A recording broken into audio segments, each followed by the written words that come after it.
Opo, napanood niya po 'to at nag-report naman din po ang si Secretary Tess Lazaro, si Secretary Gibo Teodoro. At nakita na po natin kung ano pong mensahe ng mga ahensya at ito po ay sinusuportahan po ng Pangulo. Ano pong reaksyon niya nung napanood niya?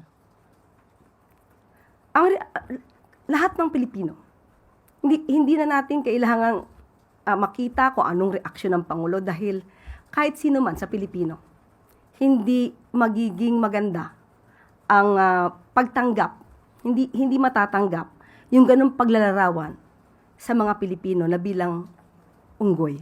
Siguro meron lang tayo ilang opisyal na tanggap na sila yung unggoy, pero ang Pangulo ay hindi. Si Senator Risa Hontiveros urged Malacanang to summon the Chinese ambassador. Will the palace do it? Ang po natin ay gumagawa na rin po ng aksyon si Secretary Tess Lazaro patungkol po dyan.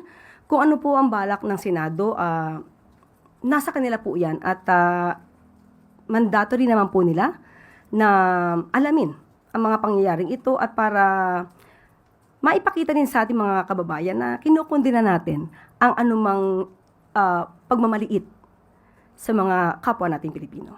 Pero si Presidente po, hindi ipatatawag yung Chinese ambassador. Si Secretary Tess Lazaro na po yan.